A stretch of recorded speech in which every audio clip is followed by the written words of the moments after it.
why most people don't think that they are intuitive. They don't realize, plain and simple as that. You know, a lot of people think that your intuition is dramatic. It's as though it's going to go smack in the face, and it's not. It really isn't. For years I didn't know I was a medium, and I would know things, I would see things, I would hear things, but I didn't know that I was a medium because it was so subtle. And I just thought that, I don't know what I thought, but it's definitely not dramatic. One of the things with me was, because I didn't know I was a medium, I was going to a church service years ago. Years ago, I was going to a spiritualist church service, and the medium that was on asked us to get up with him. And I said, no, because I'm not a medium. And he laughed at us. He really did. He had a bit of a belly laugh. And he said, how do you not know that you're a medium? I said, because I don't. I said, because I'm not. And I was serious. And what happened was, he asked us to get up on the rostrum with him on the platform. And in the end, I agreed. Not because I really wanted to, but because I thought I was going to show him that I'm not a medium. So I sat there, and then all of a sudden, feelings came over us. I was seeing things, I was hearing things, and it was just whoa. And for a split second, I won't tell you what my mind said. For a split second, my mind kind of went, what? But because I was not a medium, um, spirit stood in and took over. And I remember on the first time that I stood up was on that day, and it was totally not in my local area. And it was so subtle that I really had to focus to hear it. And I don't mean as in focus on the pictures, and I don't mean focus on the hearing. I was focusing on my feeling, because I'm lucky. I work with all of my senses. My feeling is very strong. And then if I miss it, then they'll bring a picture in, or I'll hear a word. If I'm not too sure about something, I'll kind of stamp my feet in my head and say, I want to know what it is. And then they'll bring it all in. And they'll show us in ways, or they'll give us the feelings in ways that I understand. And the thing was, you see, I thought it was going to be dramatic. I thought I was going to hear drum rolls in my head, a fanfare going off, and hear you are a medium. And that was totally, totally, totally wrong. I couldn't be further from the truth. So that's what I expected, but it was wrong. And then I remember on that night, I came home and I felt as though I was on cloud nine. And I remember saying to the other medium, you've put the heebie-jeebies on us, what have you done? Because I just didn't understand it. It was a subtlety, because my expectations were totally different to what was happening. And that's the thing. Through life, I don't know why, but we get taught to doubt. Whether we're told as children not to be too confident, don't big yourself up, don't stand yourself out from the crowd, don't stick your neck out there or anything. Because as children we're taught to play things down. But it's not that we play things down. Well, it is that we play things down. But because we play things down, what happens is the mind also tells us to ignore what's going on within us. Yes, we all know when we feel sad. We all know when we feel excited, when we feel happy, all of that. But how many times has a feeling crept over you and you haven't known why? You don't know why. All of a sudden it's just there, and it's like, well, why? There could be a number of reasons. It could be your inner self trying to get through to speak to you.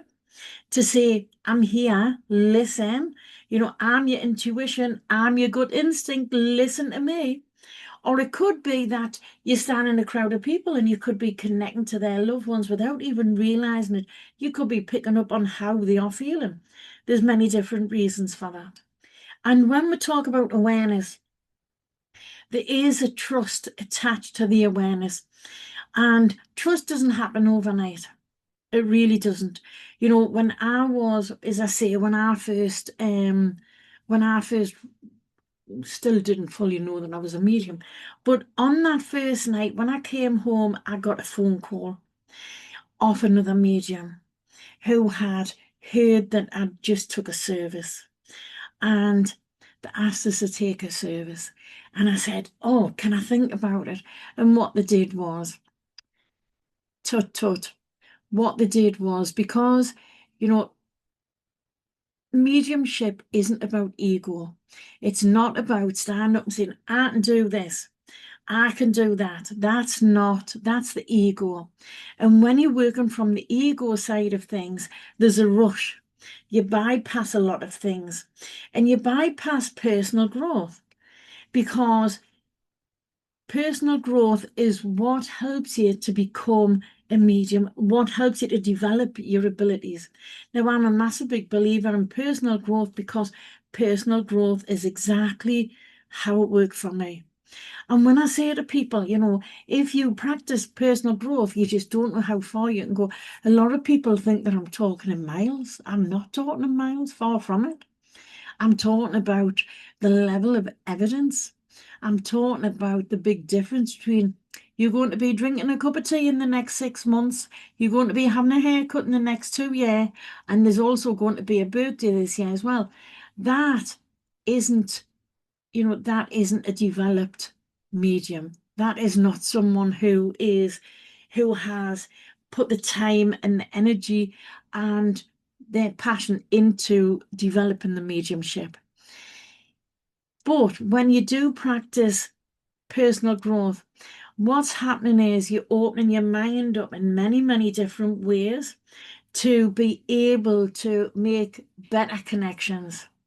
And the better connections are where you can go for. Now, again, a lot of people think that they understand fully what personal growth is, and some might, but then it becomes hard, doesn't it? Oh, it's so hard. I have to be this nice person that doesn't want to gossip, and I have to be this nice person that if I've got nothing nice to say, I shouldn't be saying it. When really, I want to be that person that wants to be a bitch. I want to be that person that's just bitter and nasty.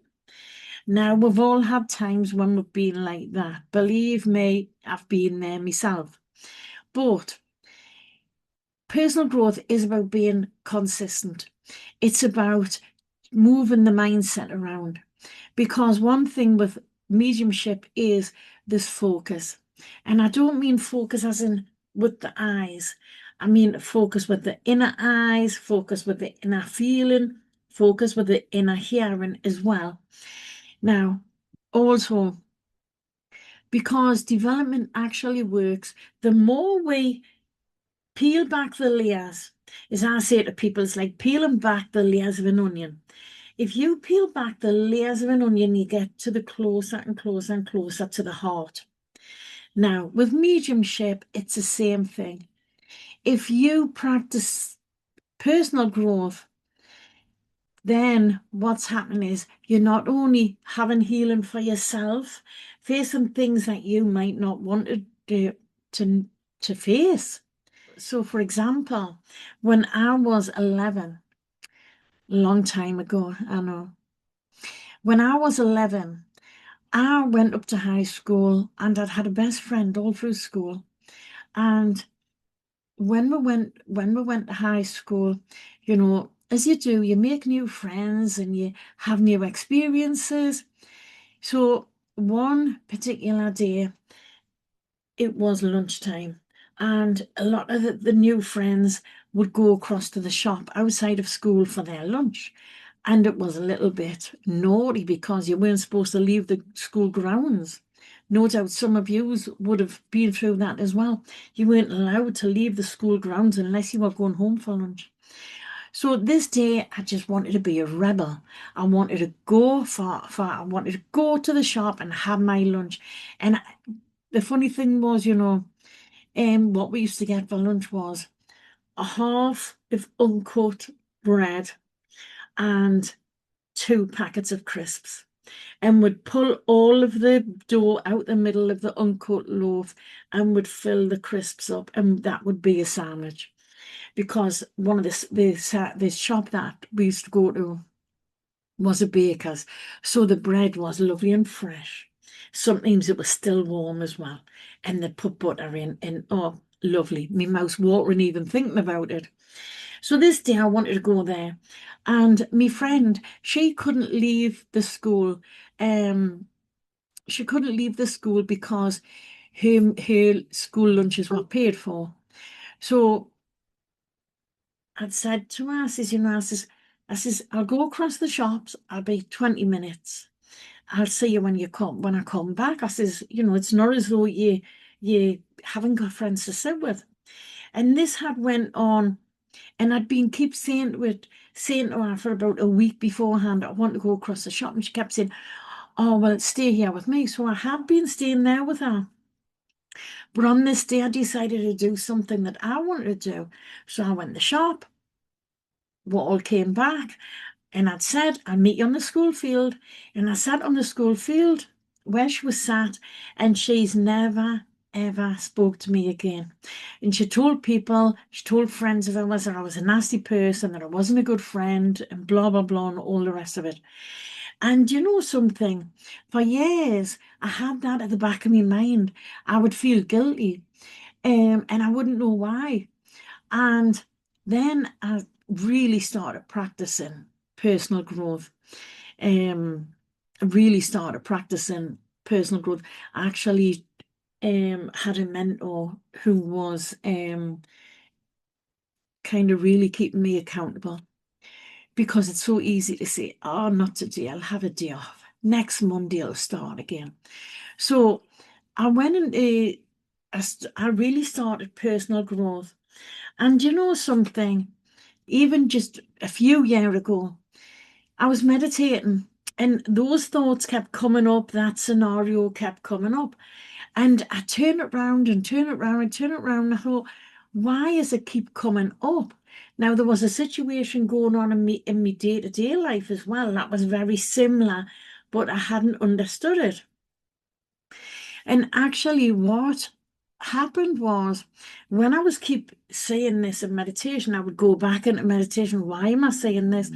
And then it turned out that the guilt feeling was not mine. It wasn't mine.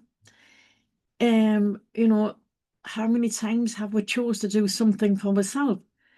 But it's not to say that we're selfish. It's not to say that we're unthinking or uncaring. It's just that every now and again, it is right that we'll look after ourselves. So imagine if you're always doing something for someone else, always thinking about someone else or putting their needs first.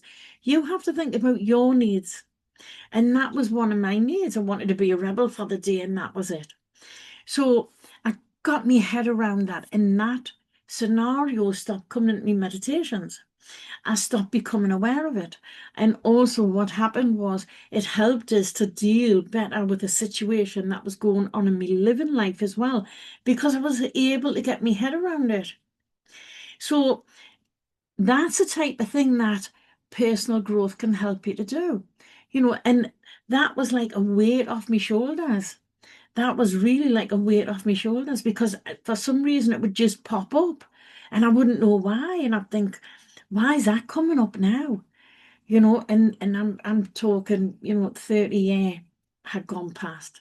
So, and it just kept coming up. So development can actually be further through personal growth. Now, why? What was the purpose of that coming through in personal growth, and how does that help me with my mediumship? Well, that helps me with my mediumship because if I was working on a psychic link, I could be saying things that would relate to how I would have felt in that situation, feeling guilty, doing things for someone else, forgetting my own needs. And I could be telling someone, yeah, ignore your own needs, think about others, never think about yourself. Now, that could come in different ways. That could be to do with, say, for example, if I'd been through a divorce, I've never been divorced, but just say I was going through a divorce and it might have been an awful divorce, very acrimonious, horrible divorce. Now, if I'm not open, if I'm waiting on a psychic link, I can be telling someone how to deal with that divorce based on my feelings to do with that divorce, to do with my divorce. Are you following? And I hope it makes sense. Now, if I have practiced personal growth and released a lot of those emotions, it means that spirit side life are able to come closer because I haven't got those walls up. I'm able to put those walls down and drop those walls. So what can happen there is I'm able to get a better connection with the spirit side of life, and I can give more accurate information or guidance because it's not coming from based on my experiences. It is based on the spirit side of life and how they are given their guidance. And I hope that makes sense. I really hope that that's helped you a little bit today.